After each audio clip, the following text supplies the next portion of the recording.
Beaucoup de producteurs ont besoin des propriétaires, tout le monde le sait. Claude, on a démarré honneur aux femmes, là maintenant c'est honneur aux aînés. À toi, Claude. Merci, Président. Je voudrais d'abord saluer ceux qui représentent ici la SNAE, puisque nous avons 8 mandats dans le cadre d'un congrès, mais je voudrais aussi donner un petit clin d'œil à tous ceux d'anciens qui ont accompagné leur délégation, et j'en ai vu un certain nombre. Ça veut dire aussi qu'il y a de ce côté-là aussi une solidarité quand il y a des manifestations comme celle-ci que nous vivons à Auxerre. 2009, très mauvaise année. L'année 2009, comme beaucoup déjà l'ont souligné hier ou ce matin, restera une très mauvaise année pour l'agriculture et pour les agriculteurs, toutes régions et toutes productions confondues. Et dans ces situations difficiles, les anciens exploitants ont sans cesse apporté leur soutien aux actifs.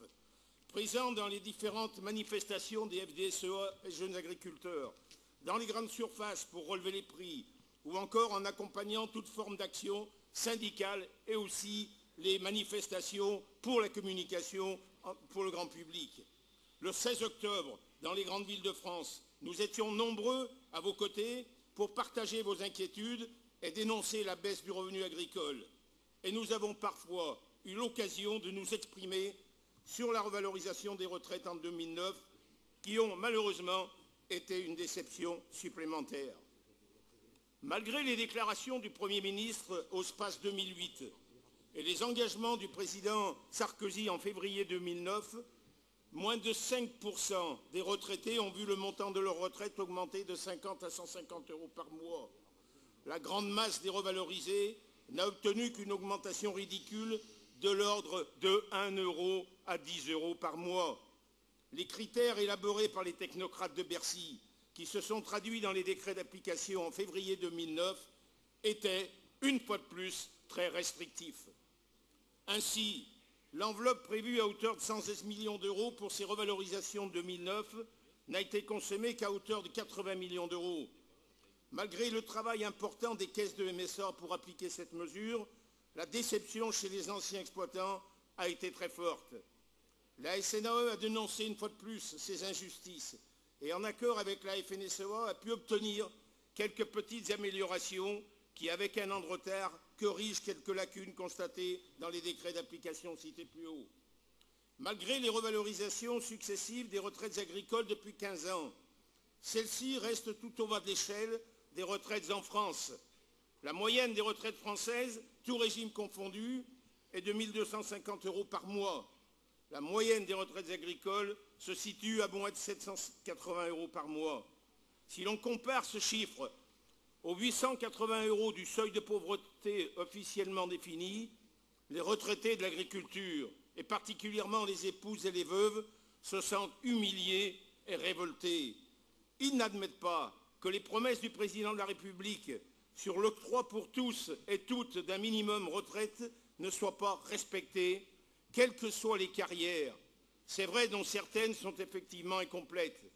Si elles sont incomplètes, ce n'est pas que ces personnes n'ont pas travaillé, mais leur statut pendant quelques années, ou seulement quelques trimestres, ne leur donnait pas accès à des points retraite. Aussi, compte tenu de toutes ces inégalités constatées sur le terrain et de l'insuffisance de nombreuses retraites agricoles pour vivre dignement, la SNAE, suite à son congrès des 9 et 10 mars dernier, demande très officiellement aujourd'hui un rendez-vous au président de la République. Nous pensons que le débat général sur les retraites, qui est déjà engagé et auquel la FNSEA se doit de participer, ne peut pas oublier ces poches de pauvreté reconnues par le président lui-même en février 2009. Or, vous le savez bien, c'est lui qui décide.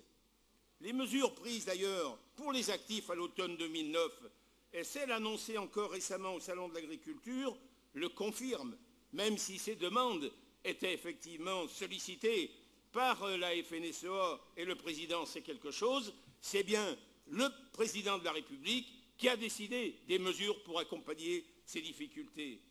Les anciens en ont marre d'être baladés par les parlementaires, les ministres et leurs collaborateurs, qui tous, bien sûr, nous comprennent, nous soutiennent, mais dont l'efficacité nous laisse sceptiques.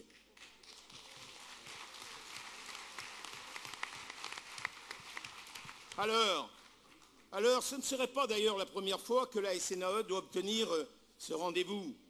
Elle compte sur toi, Jean-Michel, pour ton soutien et ton aide pour l'obtenir rapidement. Ceci d'autant plus que ta proposition, il y a quelques jours, au dernier conseil d'administration, de rencontrer Xavier Darcos, qui vient d'être déboulonné, n'est plus à l'ordre du jour.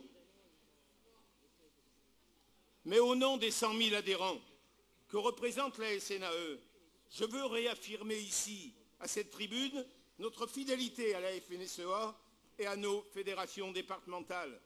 Pour nous, responsables, participant à de nombreuses assemblées générales de SDAE, nous apprécions toujours la présence des présidents de fédérations à la tribune et constatons leur soutien à nos revendications et leur reconnaissance du travail des retraités dans les actions syndicales qu'ils mettent en place dans leur département.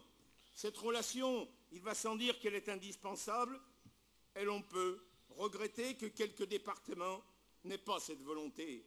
Parfois aussi, le manque de moyens humains et financiers mis à la disposition des SDAE ne permet pas ce dynamisme, laissant alors le champ libre, ici ou là, à des associations ou organisations concurrentes.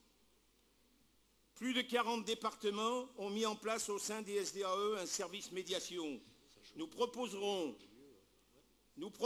dans les mois à venir une convention élaborée par les 4 commissions sociales de la FNSEA qui se sont réunies il y a quelques jours, ceci dans le but de mieux faire connaître et partager cette possibilité qui, sans concurrencer les services juridiques des FNSEA, permet de trouver des solutions à l'amiable entre des personnes, des organisations ou tout autre conflit qui sont surtout des relations qui se sont détériorées au fil des mois, au fil des années.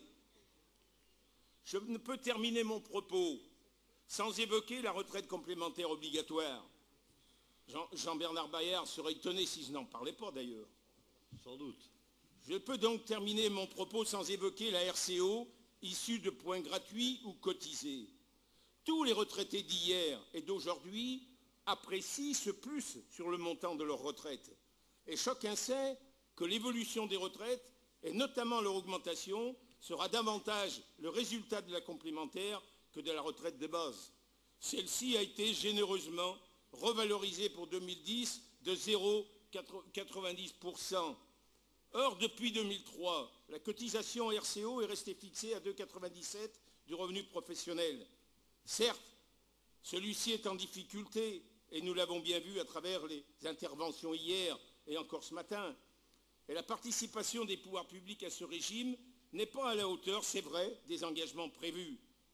Mais en évitant de s'abriter derrière ces 2 constatations, n'est-il pas plus urgent pour les retraités de demain et d'après-demain de réexaminer ce problème et d'être plus offensif en la matière, en gardant pour l'ensemble de notre protection sociale, et en particulier pour les retraites de base et complémentaires, le système de répartition, nous devons tous ensemble, jeunes et moins jeunes, actifs et retraités, préparer l'agriculture de demain et aller vers la parité des revenus et des retraites.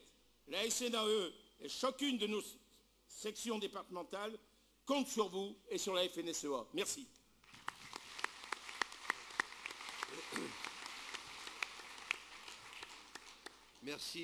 Merci beaucoup, Claude. Et merci pour l'activité déployée par la section et à travers toi et Jean-Paul aussi, qui évidemment représente